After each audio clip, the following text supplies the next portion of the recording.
Selamat malam Ibu Bapak dan saudara-saudara sekalian. Kembali lagi bersama kami di Buddhist Podcast dalam segmen Everyday Mindfulness, dan ini adalah series perdana dari kami bersama Bapak Adi W. Gunawan, dan saya nanti akan ditemani dengan Bante Kimadaru. Dan pada hari ini kita akan membahas tentang emosi sebagai guru kebijaksanaan. Oleh karena itu, tanpa berpanjang lebar akan saya sapa terlebih dulu Pak Adi W. Gunawan dan juga Bante Kimadaru. Selamat malam Bante dan Pak Adi. Selamat malam Bante, selamat malam Samanera. Sehat ya? Sehat Pak Adi. Selamat malam Samanera, selamat malam Pak Adi. Ya. Semoga Pak Adi sekeluarga dalam kondisi sehat dan bahagia. Sadu Bante, terima kasih. Sekarang sudah di posisi Surabaya Pak ya? Ya, saya di Surabaya saya. Waktu di sesi sebelumnya kan kita ada sesi juga, tapi Pak Adi masih di Jakarta saat itu ya? Betul, saya masih di Jakarta saat itu. Nengok cucu saat itu. Iya, Arta. Arta. Ya, itu saudara saya kalau nonton tayangannya Pak Adi ini sama kita itu, ingatnya si Arta itu katanya. Namanya Siddhartha tapi jangkarnya Arta gitu. Iya. Nama lengkapnya kan Siddhartha Dimulia Heng. Tapi panggilannya Arta. Jadi nama lengkapnya spiritual banget, nama panggilannya duniawi banget, ya nggak apa-apa. Biar seimbang saya bilang. Iya, betul. Balance. Pak Adi, bahwa pada malam hari ini sudah bergabung dengan kita di channel YouTube Taste of Truth itu 219 viewers. Oke. Wow. Dan sepertinya memang sudah menanti-nanti uraian dan ulasan obrolan kita pada malam hari ini. Dan terlebih lagi apalagi ketika Pak Adi melaksanakan workshop berkaitan dengan THT. Itu setiap kali sesi 1000 partisipan. Wow. Dan menjadi daya tarik, sepertinya memang hal itu selain mudah dipraktekkan juga berfungsi. Bagaimana Pak Adi? Ya, jadi begini Bante sama Nera ya. Saat ini memang kondisi ini kan tidak begitu kondusif ya saat ini ya. Tapi kita optimis lah. Kita tetap optimis dalam waktu tidak lama lagi semuanya bisa kembali normal, itu harapannya kita ya. Jadi kondisi sekarang ini kan masyarakat ini itu banyak yang dilanda emosi negatif. Kalau emosi positif mah oke, enak lah.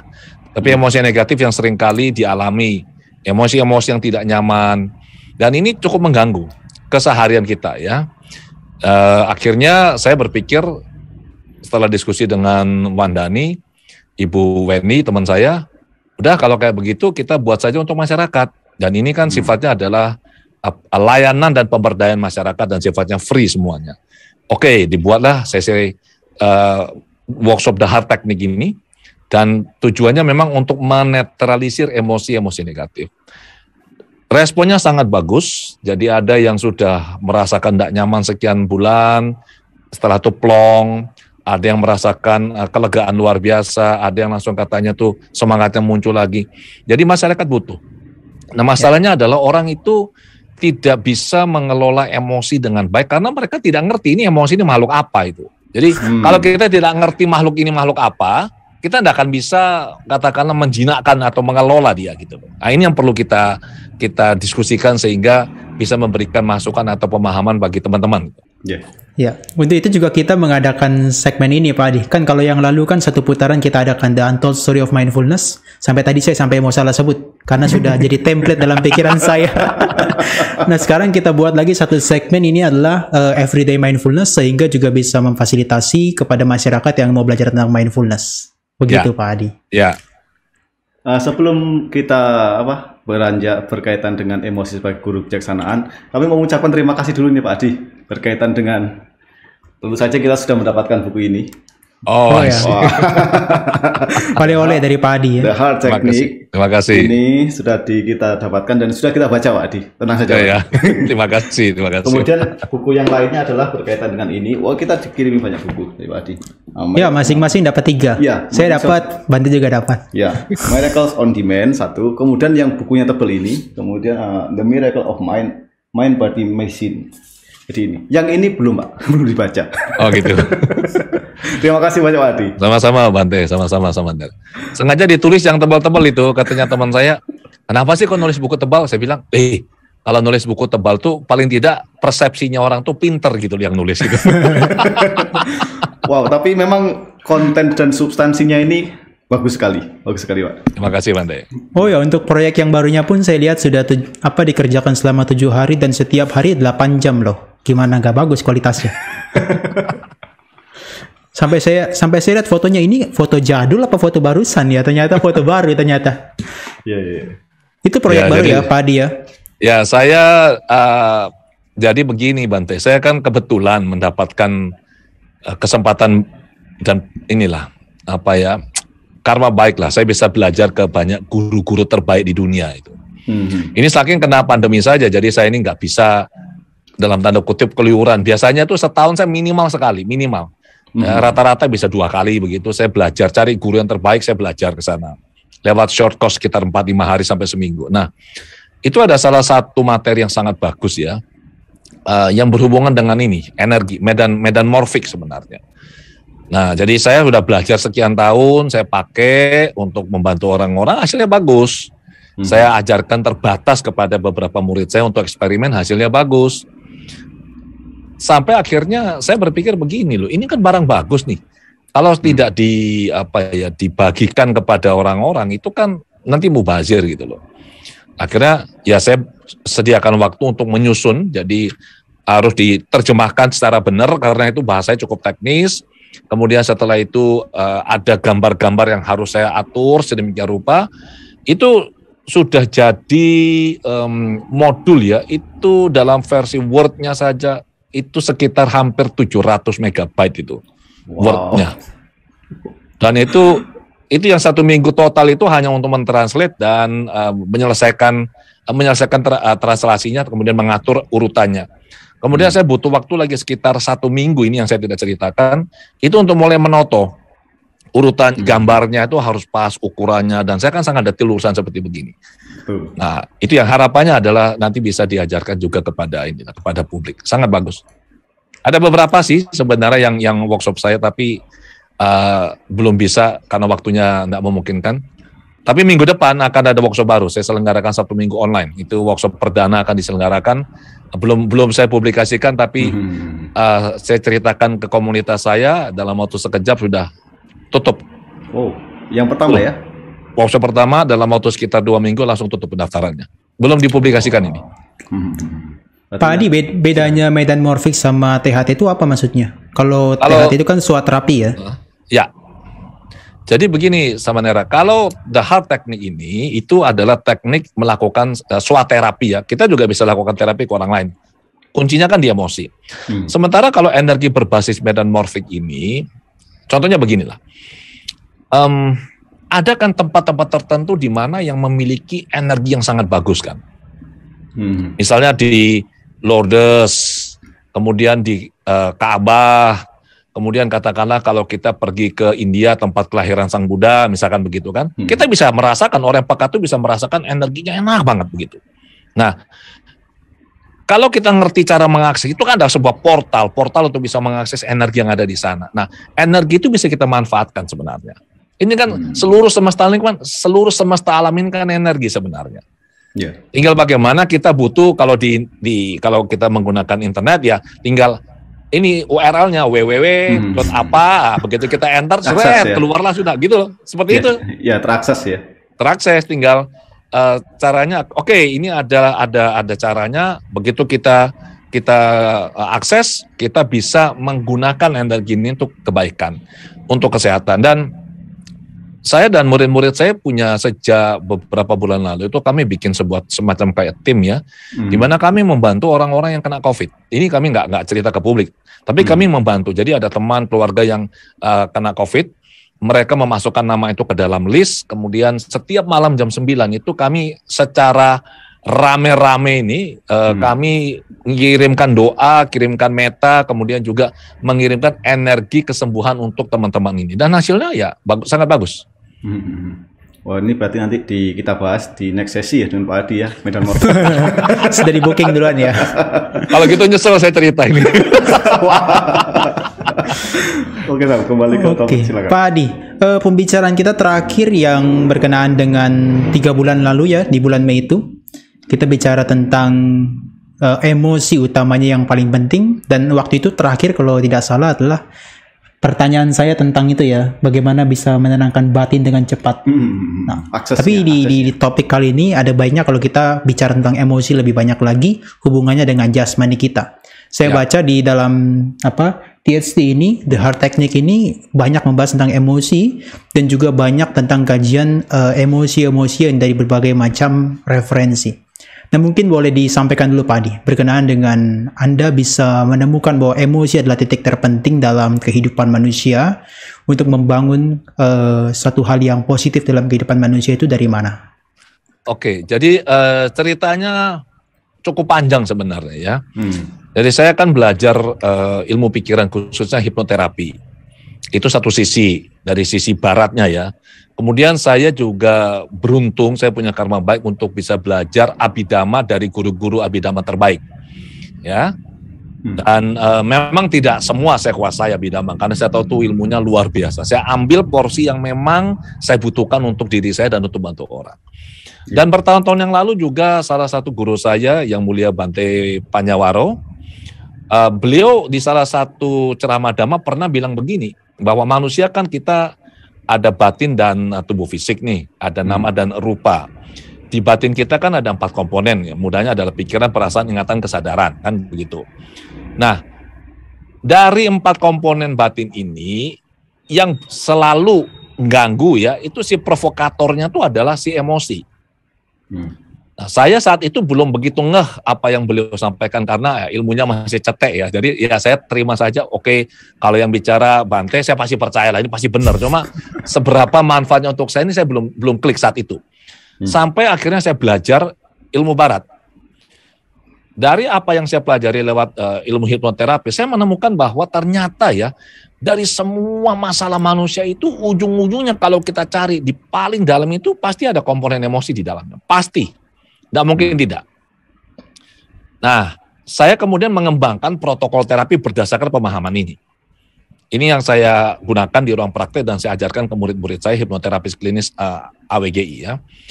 Dan juga yang menarik adalah di Abhidhamma sendiri itu kan kita punya 52 ini kan cetasika kan, faktor-faktor batin, benar ya? Wow, sama mempelajari seperti itu Pak Adi. Nah ya, dan yang menarik bagi saya adalah mengapa nih pengelompokannya ini kok spesifik banget, ada 52 cetasika, faktor penyerta batin, dibagi hanya menjadi 3. Yang satu isinya 50, satu kelompok isinya 50 cetasika, yang satu tuh hanya satu yaitu isinya wedana, yang satu hanya satu isinya sanya atau pencerapan. Kalau dibagi 3, artinya yang 2 yang berdiri sendiri harusnya ini sangat penting ini. Dia nggak dicampur sama yang lain. Nah dari situlah saya melakukan eksplorasi. Dan akhirnya benar, saya menemukan ternyata kuncinya itu di emosi. Bagaimana kita mengelola emosi. Dan hebatnya ini bicara apa yang ada di Abhidhamma ini kan sudah diajarkan 2.600 tahun yang lalu kan. Iya. Kita baru-baru ini aja tahun 80-an, 90-an, Daniel Goleman cerita soal kecerdasan emosi begitu kan? Iya. Nah, ini dalam literatur khususnya Abhidhamma ini sudah dibahas ribuan tahun yang lalu. Jadi saya bilang ini something ini emosi ini, enggak sembarangan. Maka akhirnya saya mengembangkan protokol terapi berbasis pemahaman ini. Nah, ada kendalanya. Kan tidak semua orang bisa jumpa saya atau murid-murid saya karena kami punya kesibukan juga. Terbatas bisa melayani masyarakat. Maka saya mencari cara untuk bisa sama-sama mengakses dan menetralisir emosi ini, si provokator ini, tetapi dengan cara yang jauh lebih safe. Nah, akhirnya lahirlah The Heart Technique itu. Itu adalah kombinasi dari, saya lupa, ada 9 apa 10 pendekatan dan disiplin ilmu sebenarnya. Diintegrasikan jadi satu dan orang saya berikan, oke, ini tinggal dipakai. Udah itu aja. Dan itu bisa dilakukan sendiri ya Pak Adi ya? Ya, makanya disebut dengan swaterapi. Ya, dan saya sudah baca beberapa konten yang ada dalam The Heart Technique. Itu juga mengandalkan secara fisik tangan atau 5 jari kita ini ya, untuk mengetuk bagian K27. Saya nggak ngerti K27 itu apa, Pak Adi. Jadi begini sama Nera, pendekatan yang saya gunakan di dalam proses saya membantu klien itu ataupun teknik-teknik terapi yang saya ciptakan itu sifatnya eklektik integratif. Eklektik itu artinya saya selalu ambil yang terbaik yang ada, yang saya tahu. Jadi dari disiplin si A, ini terbaiknya caranya ini, si B terbaik caranya ini. Kemudian saya integrasikan ke dalam sebuah protokol. Nah, K27 itu dari singkatan kidney 27. Kidney itu ginjal, itu meridian ginjal. Kita punya 20 jalur meridian atau sungai energi. Ya. Nah, sungai energi ini, ini menarik ini kalau sudah bicara energi ini. Jadi, sungai energi ini adalah tempat energi itu mengalir kan? Ya. Nah, K27 adalah titik pada jalur meridian ginjal, titik ke-27. Itu titiknya mulai dari bawah tuh, telapak kaki kita. Nanti dia naik. Di atas ini sampai di bawah tulang selangkah ini adalah titik yang ke-27. Maka kita ketuk. Nah, ketukan pada titik-titik ini itu memberikan pengaruh yang signifikan kepada sistem listrik tubuh kita dan juga kepada sistem limbiknya kita. Itu ada risetnya itu. Ya. Ya, jadi saya caranya adalah saya kebetulan orang yang sangat suka baca dan pada saat saya baca jurnal biasanya. Begitu saya baca jurnal, waduh, ini menarik ini. Kok ketuk-ketuk titik di sini, amigdalanya terpengaruh, kemudian emosinya bisa terpengaruh. Wah, ini sebuah informasi penting. Saya simpan dulu. Nanti dari pakar yang lain dia cerita bagaimana kita menetralisir emosi, makanya ada pakai tracing itu kan. Ya. Oh, maka kita menggunakan ini untuk tujuannya ini. Ada pertanyaan-pertanyaan yang saya ajukan itu adalah bagaimana mengakses bawah sadar orang tanpa dia perlu tahu apa itu hipnosis. So, itu digabungkan. Nah, intinya satu. Kalau kita bisa menetralisir emosi, maka emosi ini tidak lagi berpengaruh pada diri kita dan hidup kita akan jadi bagus. Betul. Oh, jika bisa menetralisir emosi itu ya, Pak Di? Ya, jadi gini. Emosi itu kan sebenarnya adalah faktor penggerak hidup ya. Jadi setiap tindakan kita itu selalu ya kita lakukan sadar atau tidak sadar, itu selalu didorong, diprovokasi, kalau kita mau mengatakan demikian, oleh emosi tertentu. Itu pasti itu. Misalnya orang yang suka makan. Nah, itu kan emosinya apa? Seneng kan? Yeah. Orang yang misalkan merasa marah, itu kan ada emosi di baliknya. Jadi dia melakukan sebuah tindakan, entah dia berbuat hal yang negatif atau apalah. Itu ada emosi. Dan emosi ini kalau kita lihat ya dalam bahasa Inggris ya, kan emotion. Emotion ini sangat mirip dengan motion. Motion kan gerakan. Jadi gerakan itu motion, emosi itu emotion. Ini dua kata ini, motion dan emotion ini berasal dari bahasa Latin yang yaitu movere. Movere artinya bergerak atau to move. Maka kalau ada emosi, itulah daya yang menggerakkan diri kita. Dan daya ini menggerakkan kita dua arah. Satu keluar, satu ke dalam. Jadi emosi itu bisa sifatnya ekspansif. Ekspansif maksudnya kita bergerak keluar, artinya kita berinteraksi sama orang, suka ketemu dengan orang, kita itu bisa menjelajahi lingkungannya, kita eksplorasi, kita keluar. Itu emosinya bahagia. Orang bahagia kan suka ketemu orang-orang kan, cinta. Ekspansif. Marah juga begitu. Orang marah kan dia keluar dia. Ya, percaya diri. Itu emosi yang sifatnya ekspansif. Ada lagi emosi yang sifatnya kontraktif. Kontraktif artinya mengkeret, masuk ke dalam. Jadi kalau orang sudah mengalami emosi yang sifatnya kontraktif itu biasanya sudah nggak mau kumpul orang, maunya sendirian saja di kamar, di rumah, tidak suka berinteraksi, memutuskan komunikasi dengan dunia luar. Apa emosi yang membuat kita mengalami kondisi kontraktif atau mengkeret begini masuk ke dalam? Sedih. Orang sedih kan nggak mau kumpul-kumpul. Oh iya. Malu. Merasa dihianati, kecewa, merasa kesepian, takut. Nah, orang takut kan maksudnya ke dalam nih. Ya. Jadi ini emosi membuat kita seperti ini. Sedikit tambahan lagi ya, Bante sama-sama Nera ya. Jadi kan tadi saya bilang, kalau kita tidak ngerti ini makhluk apa, kita kan tidak bisa melakukan menjinakkan dia atau kita mengendalikan dirinya dia si emosi ini. Jadi emosi ini apa sebenarnya? Saya kutip dari bukunya si ini Don dan Sandra Hockenberry ya. Itu dalam buku yang sangat bagus judulnya Discovering Psychology, mereka mendefinisikan emosi itu sebagai keadaan psikologis yang kompleks, melibatkan 3 komponen yang berbeda. Jadi kondisi psikologis yang kompleks ada 3 komponen di dalamnya. Yang pertama adalah ada pengalaman yang sifatnya subjektif. Kemudian yang kedua adalah ada respon fisiologis. Jadi pengalaman subjektif, kemudian ada respon dalam bentuk fisik ya. Fisik kita ini bereaksi.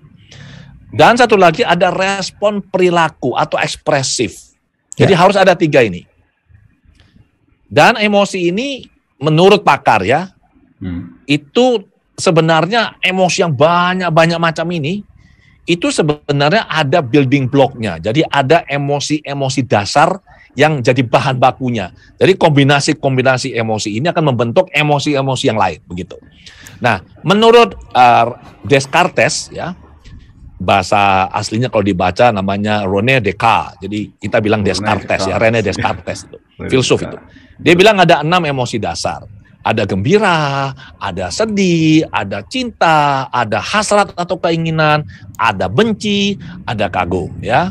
Nah, yang menarik di tahun 1890 ya, Bapak psikologi Amerika itu William James itu menerbitkan sebuah buku yang berjudul Principles of Psychology. Dan di dalam buku ini, William James hanya menyebut ada 4 emosi dasar, yaitu cinta, takut, sedih, marah. Kombinasi dari 4 ini, dengan kadar dan intensitas tertentu, akan membentuk, menurut beliau, membentuk emosi-emosi yang lain. Nah, demikian, Bante Samanera. Oke. Tadi yang kalau saya pahami adalah emosi ada yang diekspresikan tapi juga ada yang direpresif loh Pak Adi. Kalau diekspresikan dalam bentuk tindakan dan ucapan. Tapi secara yang direpresif juga itu bisa masuk ke dalam, tadi kalau Pak Adi adalah bahasanya kontraksi ya. Jadi dia berkontraksi di dalam, dan itu sebetulnya sangat penting karena dia akan termanifestasi dalam organ-organ tubuh kita. Betul begitu ya Pak Adi ya? Sangat benar. Ini saya kutip pernyataan dari Bapak Gestalt dunia ya, Frederick Perls ya. Saya senang sekali statementnya beliau ini. Jadi Perls bilang begini, bahwa setiap emosi itu butuh ekspresi. Every emotion needs expression. Ya, jadi, nah, kalau misalkan emosi ini ya, pernyataannya adalah setiap atau hukumnya lah, setiap emosi butuh ekspresi. Ada orang yang kalau mengalami emosi, dia bisa ekspresikan keluar. Dia marah, dia bisa pukul-pukul. Sedih, dia bisa nangis-nangis. Kan ekspresi nih. Tapi ada juga yang jaim. Biasanya kita cowok-cowok ini jaim tuh, nggak boleh nangis, kan begitu. Laki-laki itu harus kuat, tidak boleh nangis. Betul. Seorang pria itu lebih baik bersimbah darah daripada berurai air mata. Itu nanti ingin kami tanyakan, apakah ada keterkaitan antara emosi dengan gender gitu kan? Nah, jadi kan bilang pria ini lebih baik bersimbah darah daripada berurai air mata. Ini bahaya, ini belief ini ya. Jadi kalau kita menekan emosi, kelihatannya enggak apa-apa, everything's fine. Hati-hati loh. Hukumnya mengatakan apa? Setiap emosi butuh ekspresi. Every emotion needs expression. Sehingga seperti yang tadi Samanera sudah bilang, kalau emosi itu direpresi, ditekan ke dalam begini, nanti ekspresinya kemana? Ke dalam organ. Ke organ. Jadi larinya ke simptom fisik. Itu dalam bahasa kerennya mengalami somatisasi dia. Jadi nanti entah mahnya bermasalah lah, tekanan darahnya naik lah, pinggangnya pegel lah, kepalanya sering migrain lah, atau dia sering, dari temuan saya ya, itu ada yang mengalami alergi lah, sinusitis lah, macam-macam. Itu dari apa yang saya temukan itu ada faktor emosi. Kalau sinusitis itu mudah disembuhkan ya, berarti sama-sama Nera ya, sinusitis. Tapi kalau situsinis sulit.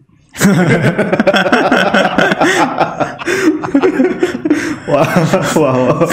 Oh ya, berarti paling tidak penyakit-penyakit yang menyerang bagian jasmani itu adalah bagian dari ekspresi emosi yang ditekan, Pak ya? Ya, jadi begini, ada yang sifatnya organik. Jadi itu memang benar-benar organ bermasalah ya. Banyak kejadian kondisi sakit fisik ini tuh juga disebabkan oleh emosi. Yaitu orang bilang dicari oleh dokter ya. Nggak apa-apa fisiknya. Beberapa minggu lalu saya tangani seorang klien yang ini ini kan pandemi, jadi dia tidak bisa kemana-mana. Laki-laki nih, pria, pengusaha sukses, tapi nggak tahu kenapa dia mulai stres gitu loh. Jadi hidupnya nggak enak. Sempat ke dokter, di scan, nanti lambungnya nggak enak, di kolonoskopi, di endoskopi, di USG. Udah pokoknya kemana-mana. Ke Singapura kemana? Sebelum pandemi dia ke Singapura ya. Jadi itu nggak apa-apa dokter bilang. Nah saya bilang loh memang secara medis kamu nggak apa-apa. Yang apa-apa itu secara emosi. Jadi dia bilang, nah ini bicara sama Pak Adi, ini cemasnya saya lagi muncul. Wah itu bagus saya bilang, saya butuh tuh emosi keluar. Begitu emosi keluar saya proses. Terus saya langsung bilang begini, coba. Anda rasakan ini ya, cemasnya ini terasa di mana? Coba kamu tutup mata rasakan cemas di badanmu. Belum dia jawab, saya bilang gini, terasanya di perut ya. Betul Pak. Nah, disitulah emosimu tinggal. Kalau emosimu tinggal di wilayah tubuh tertentu, dia akan mengganggu kerja organ yang di situ. Iya. Ya. Kemudian yang bagian konstruktif tadi, itu kan yang tidak terekspresikan keluar tapi ke dalam. Mungkin istilah yang saat ini populer itu adalah mager, Pak ya. Males saya baru dengar ini. Apa itu? mager. Jadi mager? Ketika ya males gerak, Pak. Biasanya malas gerak. Ya. Jadi kan biasanya ketika orang sedih, kecewa, putus asa, kemudian stres, kemudian berujung pada baper itu bawa perasaan, setelah baper itu mager. Jadi setelah bawa perasaan masuk ke dalam diri, kemudian setelah itu dari kondisi-kondisi fenomena emosi tersebut itu mengkondisikan orang tersebut menjadi malas gerak atau mager. Ya, itu ya berarti yang dia masuk ke dalam kan, dia sudah nggak mau kemana-mana dia. Iya. Ya, benar. Ya, itu kaitannya Pak, emosi yang katakanlah yang direpresi begitu itu sangat besar pengaruhnya terhadap organ kita. Contohnya tadi saya pernah baca juga dari salah satu referensi, bukan bukunya Pak Adi ya. Liver itu akan mengeluarkan glukosa yang begitu banyak. Melepaskan glukosa begitu banyak, kemudian adrenalin jadi meningkat. Kemudian juga secara hal-hal yang lainnya itu juga banyak sekali. Seperti mata melolot begitu. Dan saya jadi ingat tentang satu istilah yang namanya fight or flight. Kemudian ada istilahnya freeze or collapse. Nah itu mungkin bisa diceritakan kaitannya emosi yang berlebihan bisa menimbulkan itu Pak. Seperti ada amigdala yang aktif banget gitu loh. Oke, ini menarik banget ini ya. Ini yang saya suka dari podcast seperti ini, khususnya yang menjadi host Bante sama Nera. Kenapa? Sebagai narasumber ini bukan saya puji supaya saya disenangi, tidak. Narasumber kan juga kita bisa menilai dong hostnya seperti apa, benar. Dan saya tahu Bante sama Nera setiap kali menjadi host itu tidak datang kosongan. Ini yang saya suka. Pasti sudah mempelajari apa yang ditulis oleh si narasumber atau nonton videonya, paling tidak tuh punya bahan. Makanya ini menarik, ini sudah bicara soal emosi, kemudian fight or flight, kemudian amigdala. Ini keren ini. Ya, tadi saya baca ada istilah talamus juga, kemudian seperti medial cortex begitu ya. Bahkan ada pembahasan yang itu sifatnya itu menarik dan mudah dipahami dengan dibuat narasi yang lucu. Misalkan nanti masuk dalam simpatik dan parasimpatetik gitu kan. Ya. Bagaimana ketika orang yang sedang berada dalam medan perang itu tidak sampai kebelet, tapi dia lebih pilih lari untuk menyelamatkan diri. Itu kan berkaitan dengan benar. Oke, nah sebelum saya jawab pertanyaan Bante sama Nera ini ya mengenai fight or flight ini, saya cerita sedikit mengenai emosi dan maknanya ya. Jadi orang kan seringkali itu bingung. Saya bilang begini, salah satu cara mengukur kecerdasan seseorang itu adalah kita lihat seberapa baik pemahamannya, khususnya penggunaan atau pemberian label kepada kondisi yang dia alami. Kalau misalkan dia seorang dokter misalkan, tentu dia akan sangat fasih menggunakan istilah-istilah medis ya, dan sangat presisi. Kemudian orang yang belajar mengenai emosi itu tentu perlu paham ini. Emosi itu apa? Tadi saya sudah terangkan sekilas. Yeah. Biasanya orang-orang begini Bante, semua itu dibilang stres. Ya, waduh ini saya nggak bisa keluar PPKM, stres. Aduh anak saya ini lagi demam, stres. Ini pembantu pulang kerjaan banyak, stres. Jadi semua dibilang stres. Pemaknaannya ya? Padahal sebenarnya tidak. Jadi ada emosi yang mudah ya. Emosi itu kan ada marah. Ya, marah ini artinya apa sih sebenarnya? Orang jarang tahu loh ini. Biasanya, Ya. pokoknya aku marah, kan begitu. Hmm. Marah ini artinya apa? Marah itu artinya kita ya merasa. Lah, ini penting ini. Ini karena ada kata merasa. Kita merasa diperlakukan tidak adil oleh orang lain. Jadi kita marah. Oke? Apakah kita benar-benar diperlakukan tidak adil? Seringkali tidak hanya persepsinya kita. Jadi marah artinya kita merasa diperlakukan tidak adil oleh orang lain. Sebaliknya kalau ada rasa bersalah artinya kita merasa telah memperlakukan orang lain secara tidak adil. Jadi kalau di sini marah, kita merasa diperlakukan tidak adil. Flipnya adalah rasa bersalah. Kita merasa telah memperlakukan orang lain dengan tidak adil. Ya. Nah, takut ini apa? Takut ini kita merasa ya sesuatu yang akan terjadi di masa depan ini sesuatu yang tidak begitu baik atau buruk. Jadi takut ini lebih pada perasaan antisipasi. Oh, ini akan terjadi sesuatu nih. Saya harus hati-hati. Nah, di dalam kelompok takut ini, takut dan the gang itu ada khawatir, was-was, cemas. Itu satu paket. Ya, kalau marah itu dan the gang ada benci, dendam, kecewa, sakit hati itu kecewa enggak, sakit hati itu satu paket. Oke? Nah, kemudian frustrasi. Frustrasi itu artinya apa? Kita yakin bahwa apa yang kita lakukan harusnya berhasil, tapi kok enggak juga berhasil. Ada orang bilang, saya stres loh, kenapa? Saya ini sudah mencoba segala cara, tapi kok nggak bisa-bisa saya stres. Anda nggak stres, Anda frustrasi, saya bilang. Maksudnya apa? Ya kan kamu sudah coba segala cara, belum berhasil kan? Iya, berarti Anda yakin bisa? Kalau Anda sudah mencoba mendapatkan hati si wanita ini, segala cara sudah dicoba nggak berhasil, cinta ditolak, dukun bertindak, saya bilang cari cara lain. Itu salah satu joke saya biasanya. Ya. Nah, kalau kecewa apa? Kecewa tuh kita merasa apa yang kita inginkan itu tidak akan lagi terwujud. Tidak bisa sudah. Itu kecewa. Aduh, kecewaku. Karena kita merasa apa yang kita inginkan sudah nggak bisa tercapai. Ya sudah. Kemudian sedih. Sedih itu berarti kita kehilangan sesuatu yang berharga. Ya kan? Kenapa orang kalau ada keluarganya yang meninggal itu dia sedih. Atau misalkan kalau ada temannya yang pergi keluar kota tidak lagi bersama dia sedih. Kenapa? Karena kita kehilangan sesuatu yang berharga gitu loh. Kemudian kesepian. Sekarang ini banyak orang kesepian. Kenapa? Karena tidak bisa berinteraksi. Maka kita butuh interaksi dan relasi yang bermakna dengan orang lain. Kemudian ada lagi rasa bosan. Sekarang banyak orang alami. Saya ini stres, saya bilang, enggak, kamu bosan. Kok bisa? Kamu kan enggak ngapa-ngapain. Iya betul Pak. Oh jadi bosan? Iya. Terus apa yang saya harus lakukan? Bosan itu artinya Anda butuh tantangan, saya bilang. Cari tantangan yang lebih besar. Jadi bagaimana? Ya sibukkan pikiran dengan hal-hal yang besar, proyek yang besar. Atau mau lebih gampang gimana? Anda keluar nantang-nantang orang, saya bilang. Itu fight or flight-nya tuh aktif banget pasti. Itu bukan rasa bosan, itu bosan hidup, saya bilang gitu. Nah, yang terakhir adalah stres. Stres itu artinya apa? Terlalu banyak yang harus dikerjakan, padahal waktunya kita nggak cukup. Itu arti sebenarnya. Jadi kalau kita ngerti maknanya ini, waduh, ini saya ini marah nih sekarang. Oh, saya lagi marah. Terus kita mulai berpikir, saya marah ya. Kenapa saya marah? Ya karena saya merasa diperlakukan tidak adil oleh orang lain. Terus kita berpikir lagi, apakah benar saya diperlakukan tidak adil oleh orang lain? Satu contoh ya. Dulu sebelum saya mengerti ini, dulu sekali ya. Jadi saya ngajak keluarga makan di sebuah restoran lah. Itu jadi pesan steak kita. Jadi saya sudah pesan ini sama si pelayannya. Saya bilang, oke, saya minta yang medium rare ya, dagingnya yang medium rare, jangan yang well done. Saya nggak suka well done. Well done itu terlalu keras. Semua sudah order, nggak lama tuh udah keluar. Jadi keluar makanan, ya steaknya, dan itu yang keluar itu well done. Saya tahu well done, nah, saya sering makan barang ini, jadi saya tahu. Saya bilang, ini adalah well done. Terus katanya si waiternya itu, enggak Pak, ini medium rare.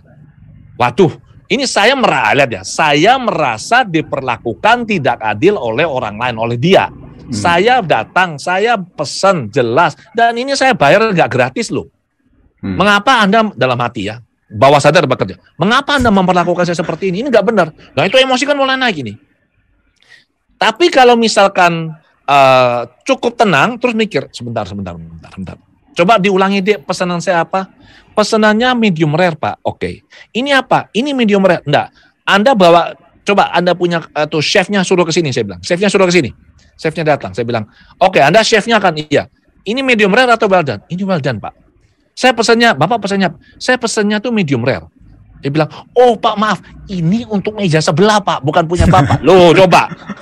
Dia merasa, lihat ya, saya kan sebelumnya merasa diperlakukan tidak adil. Padahal kan ini hanya ada salah taruh saja mejanya gitu loh. Sehingga kalau kita bisa mengerti, oh maksudnya itu emosi saya adalah saya merasa diperlakukan tidak adil. Pertanyaan adalah, apakah benar saya diperlakukan tidak adil? Maka kalau kita bisa melakukan eksplorasi begini, itu kita bisa mindful loh dengan diri kita loh. So saya merasakan ini, oh hati-hati loh ya, ini marahnya mulai muncul ini, nakal ini. So sebelum dia berekspresi, kita sudah tangkap dia, jadi dia nggak bisa macam-macam. Betul sekali, betul. Wow. Nah, itu dalam arti di mindfulness adalah kita mampu memahami fungsi dan karakteristik masing-masing emosi yang muncul, fenomena batin yang muncul. Betul, betul. Nah sekarang kembali ke pertanyaannya tadi soal fight or flight. Jadi kita kan manusia ini adalah spesies salah satu ya yang bisa bertahan sekian lama itu karena kan kita punya daya survival yang sangat tinggi gitu. Kita punya kemampuan adaptasi yang luar biasa ya. Nah kalau zaman dulu itu simple kita ini. Manusia goa itu dia keluar, dia berburu. Nah, berburu itu kalau dia jumpa dengan musuhnya atau dia jumpa dengan binatang buas, itu kan pasti tinggal pilih mau lawan atau mau lari, kan begitu? Kalau kita lawan, kita butuh energi. Lari, kita butuh energi. Maka untuk bisa lawan dan lari, badan harus memobilisasi energi. Nah, kalau kita lawan, maka emosi yang harus aktif saat itu adalah marah. Karena marah itu ekspansif, dia keluar. Ya, tapi kalau kita mau selamat dengan lari, maka emosinya harus takut. Nggak ada orang marah lari itu, nggak ada. Kenapa kamu lari? Saya merasa marah sama dia loh, tapi kok lari? Oh mungkin di satu sisi dia marah, tapi di sisi lain dia nggak berdaya gitu. Nah itu lain cerita, berarti takutnya lebih besar ya. Nah, so untuk bisa lawan dan lari kita butuh mobilisasi energi dan badan kita. Begitu pikiran kita atau otak kita mempersepsikan sesuatu sebagai mengancam hidup kita, keselamatan diri kita, maka otak lewat itu poros HPA, hipotalamus pituitary adrenal itu dia langsung dia perintahkan adrenal, kelenjar adrenal untuk memproduksi adrenalin. Nah udah kita masuk ke mode fight or flight, napas memburu, pupil mata melebar, tangan kita kaku, sudah luar biasa, tinggal lawan atau lari. Ini untuk jangka pendek bagus, karena hanya untuk sesaat. Tapi kalau orang stresnya nggak hilang-hilang, emosi negatifnya nggak hilang-hilang, itu badan ini kan terus berada di mode fight or flight. Nah, intinya kalau ada hormon stres, apalagi untuk jangka waktu yang lama dan kadarnya itu di atas normal begitu ya, itu badan kita terganggu, khususnya imun sistem kita pasti terganggu, pasti. Karena kalau orang sudah mau fight or flight, itu kan pencernaannya itu jangan dulu kerja nih. Ini pencernaan ini kan butuh energi besar. Kamu jangan kerja dulu nih, gue mau lari nih, gue butuh energi nih ya, jangan kerja dulu loh. Makanya orang yang stres itu seringkali pencernaannya terganggu. Asam lambung tinggi biasanya. Demikian. Oke Pak Adi, berkaitan dengan pelabelan dari berbagai macam jenis emosi, marah, frustasi, kecewa, kemudian sampai stres sendiri. Tadi kami lupa menyimpulkan bahwa berarti pemaknaan emosi itu tergantung dari pengalaman disertai dengan pelabelan makna terhadap pengalaman kejadian tersebut, Pak Adi. Oh, pemberian makna ya intinya ya, pemberian. Ya, betul. Jadi gini, sebenarnya ceritanya ini menarik ya. Oke. Jadi prosesnya begini. Ini saking cepatnya itu gini, pikiran bawah sadar kita kan tempatnya emosi. Oke, dan manusia ini kan kita makhluk yang sebenarnya itu makhluk yang sifatnya makhluk kebiasaan, ya. Jadi untuk memudahkan kita kan tahu kalau begini artinya apa? Memanggil. Nah, kita langsung tahu ini artinya kita disuruh datang ini. Kalau kita bilang jangan ngomong, diem. Artinya itu makna itu. Jadi ada makna yang sudah diprogramkan mulai kita kecil. Ini artinya ini artinya ini, seperti itu, ya. Nah, setelah kita dewasa nih, setiap kejadian ini kan sifatnya netral. Apapun itu netral. Ya. Kejadian itu mata, jadi pintu-pintu indera kita masuklah ini arus informasi ini, misalkan dari mata atau telinga, kita melihat nih, ada sesuatu ini, ada seseorang, misalkan ada orang bilang, misalkan bodoh kamu. Nah, mata melihat, telinga mendengar. Jadi sebenarnya gini, ada orang bilang bodoh kamu, itu netral. Begitu masuk ke pikiran langsung memberikan arti. Ini menghina ini. Kurang ajar ini. Menghina gue nih. Belum tahu saya siapa. Kan begitu. Maka dari pemaknaan ini akan ada muncul 3 kemungkinan. Pemaknaannya positif, maka artinya itu positif. Emosinya positif. Pemaknaannya netral, emosinya netral. Pemaknaannya negatif, emosinya negatif. Nah sekarang, kalau dibilang, hei bodoh kamu. Orang yang mengolah batin bilang, guru kesabaran sudah datang. Tidak marah dia. Dia nggak marah. Oke. Pengalaman dan pemaknaan gitu ya. Ya, jadi terus satu lagi, misalkan, bodoh kamu. Nggak usah ditanggapi, netral. Nah, kalau yang negatif, hei bodoh kamu. Di sini bilang, kurang ajar. Nah, emosinya negatif.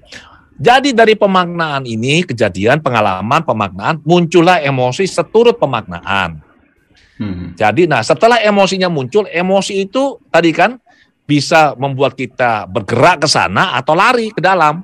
So, kita akan menunjukkan respon, entah ekspresinya kita kah, atau kata-kata kita kah, apapun itu. Jadi emosi ini akan mengendalikan diri kita, dan itu akan bisa memperbaiki keadaan atau memperburuk keadaan.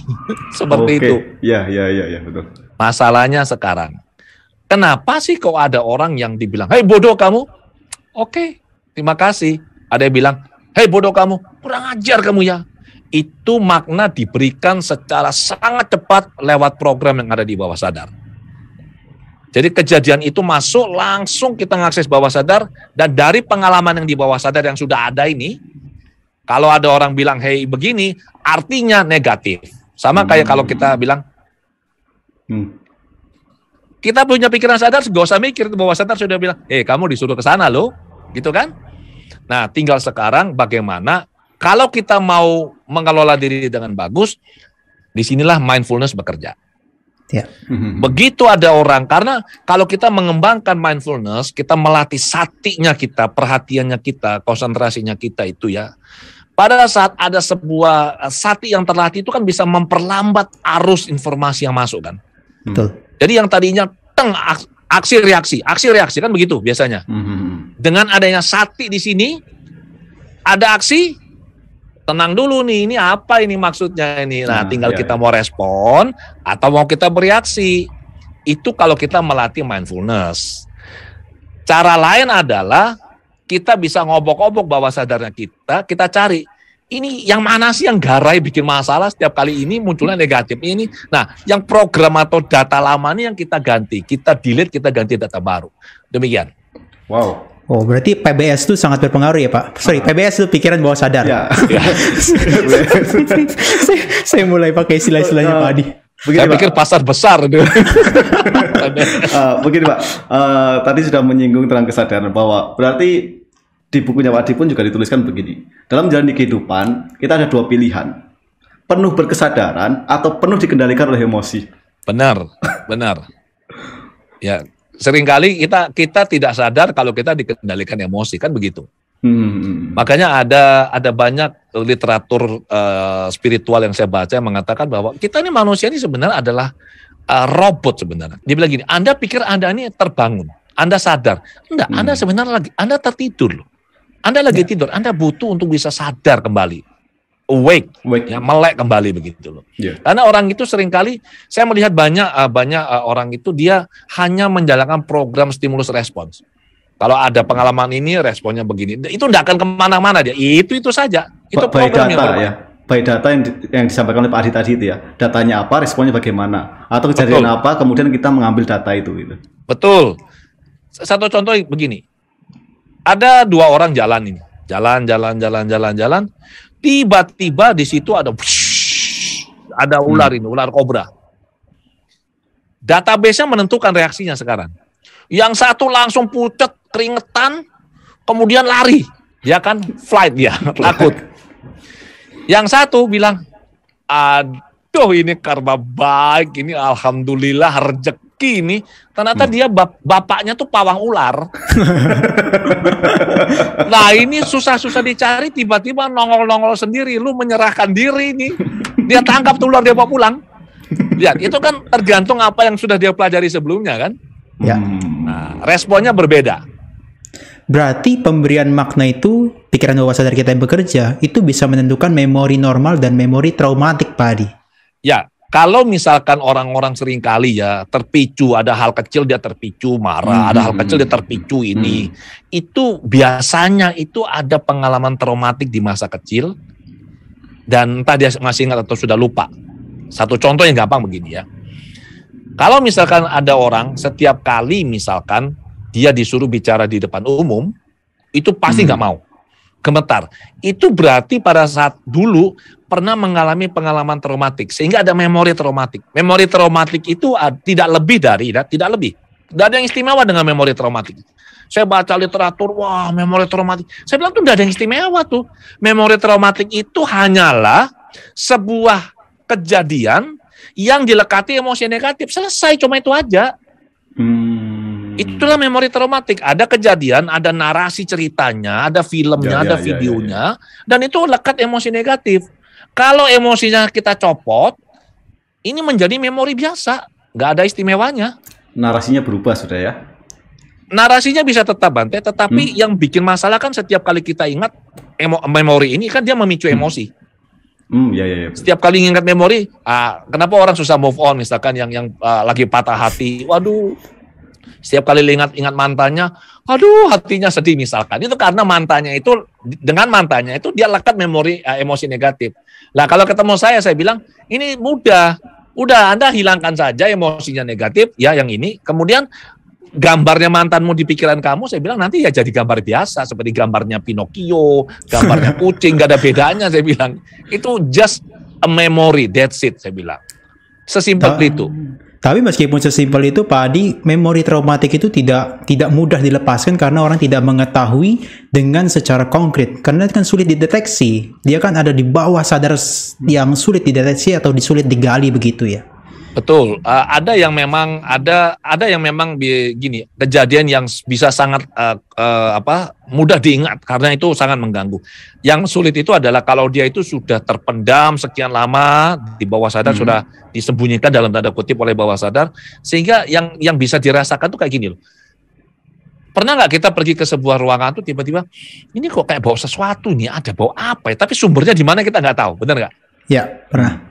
Itu sama. Jadi dia sudah tersembunyi, baunya saja yang kita bisa cium mengganggu hidupnya kita, tetapi sumbernya dari mana nggak tahu. Nah, dibutuhkan keterampilan, kompetensi yang cukup tinggi untuk bisa menelusuri. Oh, dari bau ini kita akan cari. Oh, alah, masalahnya tuh di sini loh. Nah, itu kita bereskan. Wow. Oke, Pak Adi. Jadi di sini kita menemukan beberapa koneksi berkaitan dengan emosi, kemudian data, kemudian narasi, kemudian bahkan sampai fenomena-fenomena masa lalu itu bisa dihadirkan kembali pada saat ini seolah-olah itu fresh kembali. Padahal kita tidak hidup di masa lalu, tapi masa lalu lah yang kita hidupkan di saat ini. Ya, memori traumatik itu sangat fresh sekali, setiap waktu seakan-akan baru terjadi itu, Pak Adi. Dan yang saya mau tanyakan juga nanti mungkin kenapa itu sangat fresh terjadi bagi anak yang masih 0 sampai 10 tahun. Oke. Jadi begini, di pikiran bawah sadar itu sebenarnya tidak ada waktu masa lalu, nggak ada masa depan. Semuanya happening sekarang. Jadi yang namanya memori itu, memori ini, wah ini menarik ini kalau sudah membahas ini ya. Ini topik yang saya sangat suka. Jadi ibaratnya begini, kita masuk ke dalam sebuah ruangan ini gelap gulita. Kita masuk dan kita tahu ini ada, secara perasaan kita tahu ini di sini ada sesuatu, di situ ada sesuatu, kita tahu. Tapi kita nggak tahu ini apa, cuma kita tahu ini ada sesuatu.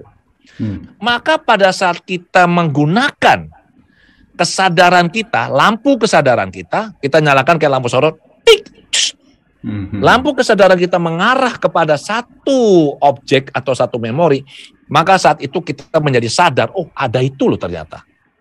Itulah kesadaran kita mulai bekerja, awareness kita mulai aktif, begitu. Ya, jadi waktu kita masuk ke sebuah ruangan, kita tahu ada sesuatu di dalam, tapi kita nggak tahu ini apa. Itu awareness sebenarnya. Kita aware. Begitu lampunya itu kita nyalakan, lah itu ada sesuatu, maka kita conscious. Ya. Setelah kita conscious, kita perhatikan lagi, ini apa sebenarnya? Disitulah kita mulai fokus, konsentrasi kita meningkat di situ. Oh, seperti itu. Nah, jadi memori ini ada di bawah sadar dan mereka happeningnya bersamaan, aktif bersamaan. Tinggal sekarang kita mau menyorotnya kemana. Nah, kenapa memori traumatik itu sangat fresh dalam tanda kutip? Karena fungsi pikiran bawah sadar itu saya merumuskan fungsi ini dari pengalaman praktik saya ya. Dan ini saya ajarkan ke murid-murid saya. Pikiran bawah sadar sangat menyadari pentingnya resolusi trauma, tapi dia bukan penyelesai masalah. Ya, bukan penyelesai. Ya, maka untuk bisa menyelesaikan masalah, pikiran bawah sadar akan menempatkan individu pada situasi atau kondisi yang mirip atau sama dengan dulu yang dialami yang tidak nyaman itu, pengalaman traumatik itu. Berarti ada triggernya ya? Ada. Nah, kenapa ada orang yang, saya kok sering kali ngalami hal yang sama kayak gini berulang-ulang, apa sih? Atau pacaran, dapat laki-laki yang nggak bener, nanti putus, pacaran lagi dapat laki yang modelnya sama biasanya, yang nggak bener-bener ya kayak gitu-gitu tuh. Karena bawah sadar mau kita menyelesaikan masalah ini. Dan ini dikaji juga oleh pakar, oleh namanya Bessel van der Kolk ya. Itu ditulis dalam artikel jurnal, itu bagus banget itu. Itu namanya reenactment. Jadi kita ada re-nya, ada ditempatkan kembali. Jadi seolah-olah sebentar, saya kok ngalami ini lagi atau begini. Seorang anak yang dia dibesarkan oleh ibunya dan dia tidak nyaman dengan ibunya. Misalnya ibunya terlalu mendikte, nggak mau denger dia nggak suka sama ibunya. Lihat setelah dia dewasa, dia nikah dengan wanita seperti apa? Seperti ibunya. Benar ini. Jadi kenapa? Karena bawah sadar akan menempatkan dia pada situasi yang mirip dengan dulu untuk diselesaikan. Makanya dia jumpalah. Dia kan sudah lepas dari ibunya, nih sudah dewasa. Dia ketemu dalam tanda kutip ibu yang satunya lagi, yaitu istrinya. Modelnya kayak mamanya. Bisa menjadi magnet gitu ya, Pak Dia? Ya, sedemikian kuatnya Bante. Dan mengapa memori itu begitu kuat? Karena di bawah sadar itu ada sebuah database besar, ada memori yang disebut dengan autobiografi memori autobiografi. Ya. Nah, kalau kita mengalami sebuah kejadian seperti ini mulai pagi sampai malam, saya malam ini saya ada sharing di sini. Nanti malam kalau saya tidur, maka pada saat saya tidur, itu data-data seharian ini akan di-download masuk ke memori saya yang autobiografi ini. Ya, akan disimpan. Jadi satu, diintegrasikan masuk ke hard disknya saya lah. Kalau zamannya saya hard disk ya, kalau zaman anak sekarang SSD begitu kan? Ya maaf ya, sama Nera kan anak milenial ya. Saya zaman anak kolonial. Saya 2 kali lipat umurnya nih. Nah, sekarang yang menarik begini. Apabila sebuah memori ini lekat emosi negatif, ini kan sifatnya sangat toksik ini, emosi negatif ini. Emosi negatif ini tidak diizinkan oleh bawah sadar untuk masuk dan terintegrasi dengan memori yang lainnya ini. Ini berbahaya, mengganggu soalnya. Betul. Jadi dia akhirnya nggak bisa gabung, dia seperti makhluk hidup yang terlunta-lunta, berkelana ke sini, ke sana. Makanya orang-orang yang punya pengalaman traumatik itu biasanya dia akan mengalami flashback. Tiba-tiba lagi enak-enak makan, tiba-tiba memori itu muncul, nggak ada hujan, nggak ada badai, ting, kejadian sekian tahun yang lalu. Wah, setelah itu dia marah lagi nih. Nanti memorinya pudar, hilang. Nanti kapan-kapan muncul lagi, marah lagi, pudar. Dia terus diganggu oleh memori dan emosi yang sama. Terus seperti itu. Ya, Pak Adi, itu yang reenactment itu yang menempatkan seakan-akan dia dalam posisi tersebut. Itu sebenarnya ada positifnya ya Pak Adi ya. Jadi itu memberikan stimulasi atau seperti informasi kepada tubuh atau batin kita untuk ini diselesaikan nih. Karena ini memori traumatik yang mengganggu sebetulnya, tapi tidak terdeteksi secara gamblang. Benar sekali. Masalahnya orang tidak tahu pesannya. Ya, itu kan bisa dijadikan sebagai alarm, sebagai pengirim pesan gitu.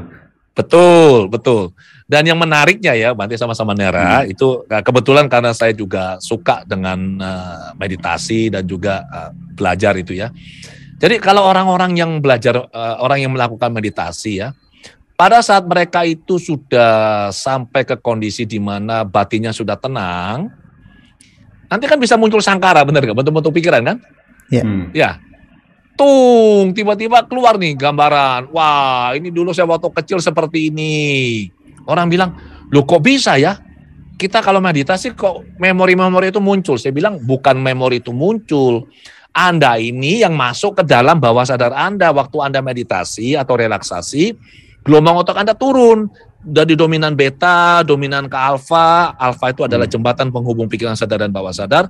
Kemudian turun, Anda ada di theta. Theta itu tempatnya memori, delta tempatnya emosi. Ibaratnya kalau Anda di atas perahu kecil itu, ya itu Anda lagi di atas, Anda melihat pemandangan indah itu beta saya bilang. Tapi kalau Anda mulai snorkeling itu Anda di alfa. Anda mulai diving, Anda masuk ke dalam, itu Anda di theta. Nah, kalau Anda diving, semakin kuat konsentrasi Anda, semakin rendah gelombang otak Anda. Itu akan semakin turun. Maka Anda bisa jumpa apa? Ada ikan, ada sampah di kedalaman laut itu. Nah, sampah-sampah itu adalah pengalaman traumatik kita. Jadi bukannya dia muncul, kita yang turun ketemu dia. Oke. Makanya kalau kita sudah kuat konsentrasinya, begitu kita vipassana, kita hanya mengamati, tidak boleh memberi label, tidak boleh masuk ke dalam kejadiannya, diamati saja. Oh, disadari. Oh, nanti kan itu kan anicca, dia muncul, kemudian kan dia padam. Berkembang, lenyap. Berkembang, dia padam. Muncul, berkembang, padam. Setiap kali dia muncul, berkembang, padam, tanpa kita melakukan labeling, tanpa kita otak-atik, emosinya secara otomatis mulai berkurang. Sampai akhirnya, oh nggak apa-apa kok, sembuh. Nah itu manfaat mindfulness untuk terapi di situ. Berarti di situ melihat dengan penuh kesadaran ya, muncul, berkembang, padam, muncul, berkembang, padam. Yes, seperti itu Bante. Ya, kalau di dunia barat juga Pak Adi kan juga menyebutkan ada seperti functional MRI ya, yang bisa mendeteksi gelombang otak itu ketika seorang lagi traumatik seperti apa, ketika lagi tenang seperti apa, ketika menghadapi masalah, ternyata itu bisa mendeteksi bahwa gelombang otaknya rendah sekali. Ya, jadi di luar negeri ya itu alat yang mahal banget ya. Kalau sudah functional itu berarti kita melihatnya real time itu. Ya, itu mahal. Tapi intinya adalah riset-riset di barat itu sebenarnya itu memvalidasi apa yang sudah kita tahu dalam Abhidhamma sebenarnya. Ya, betul. Kami berdua sempat mendiskusikan bagaimana cara mengkonversi sebuah root text atau sumber-sumber pengetahuan kemudian dikonversi ke dalam science agar nanti orang-orang semakin trust terhadap satu root text ini karena sudah teruji secara science gitu. Ya itu yang saya lakukan, saya cari sekian tahun. Jadi kalau dulu misalkan saya waktu mulai mengajar hipnoterapi atau praktek hipnoterapi, zaman saya dulu 16 tahun yang lalu, tahun 2005 itu ya, itu kan wah ini pasti klenik lah, dukun lah, pakai ilmu hitam lah, pakai jin lah. Saya nggak pernah pakai jin lah, berketat saya bilang pakai jin nggak enak, pakai celana biasa aja. Nah, saya kebetulan punya ya sekali lagi karma baik dan kesempatan. Saya belajar pada guru-guru terbaik. Jadi setiap kali saya mau keluar negeri, saya sudah kerjakan PR-nya dulu. Saya akan teliti ini orang ini siapa, keahliannya tuh di bidang apa, terus bukunya apa, dia pernah nulis artikel enggak, apakah namanya disebut-sebut oleh pakar-pakar yang lain. Begitu sudah memenuhi kriteria, baru saya berangkat. Makanya kan saya membawa pulang di tahun 2009 apa 10 apa 11 ya, itu alat itu bisa mengukur gelombang otak orang. Oh, jadi itu membuktikan oke, kalau orang dalam kondisi pikiran rileks atau hipnosis, gelombang otaknya seperti ini loh, kelihatan itu real time. Nah, terus saya ingin mengerti soal meditasi. Saya belajar sama Anna Weiss. Anna Weiss itu mengukur gelombang otak orang. Itu jagonya luar biasa itu, ya. Makanya saya bilang sama orang-orang, Samantha bisa kita bypass loh dengan teknik loh. Nggak usah lama-lama untuk masuk kondisi yang sangat dalam. Vipassana nggak pernah bisa. Vipassana nggak pernah bisa. Bagian Samatha nih bagi mereka yang mengejar ketenangan. Wah ternyata ada cara bypass untuk. Tuh Pak Adi kemarin pakai cara 3 jari kan? Yeah. 3 jari pertemukan. 3 jari pertemukan gini kan? Langsung ya, masuk. Itu anchor namanya. Anchornya. Ya.